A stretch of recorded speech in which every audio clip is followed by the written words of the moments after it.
At ayun na nga guys, nandito ngayon tayo sa Dolores.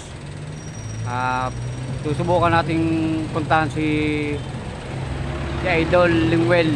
Yung nakikilala niyo po siya, si Idol Lingwel, na isa po isang singer. Susubukan po natin siyang puntahan doon sa kanila. Bali, nandito po ako ngayon sa bayan ng Dolores po.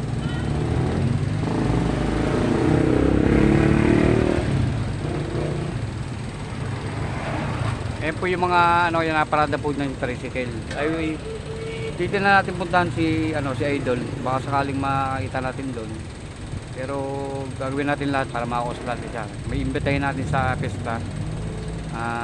Bukas kasi pesta sa amin, Santa Elena. Basta abangan nyo lang po. Update ko kayo guys. Ito na nga guys, dito na nga ako sa kanila. Pero hanapin ko pa yung bahay niya, kung saan siya nakatira. Tatanong ko nakausap ko sa kanya. Yung nakaraan nakausap ko kasi yung nanay niya. Ngayon tatanong natin guys kung nasan siya ngayon, kung nandiyan ba siya. Sa abangan nyo lang po yung update ko sa inyo. Update ko po kayo kung makakausap po natin si Idol Lingwel. Guys, nandito na tayo sa sa karwas niya pala to. Yun yung parang pinaka-opisina niya. Ngayon, dito na natin. Nandyan daw siya sa loob. Kakausapin lang natin si Idol. Balahin lang natin. Sabi ng mga tauhan niya, nandito raw eh. Okay, kakausapin natin. Let's go! So guys, buti na. Tagpuan natin si Idol. Nandito, kasama natin ngayon si Idol. Idol Lingwel. Buti nakakip natin siya ngayon. Wala si Idol. Yan! Makaya ka stereo. Sayang guys, hindi natin siya maimbitahan bukas kasi biglaan daw pala siya. Tatay magagawa, busy si Idol eh. Busy. Yan, promote natin yung mga apple dito sa Dagatan. Yan, sa Dagatan daw po mga Idol. Apple po yan boss.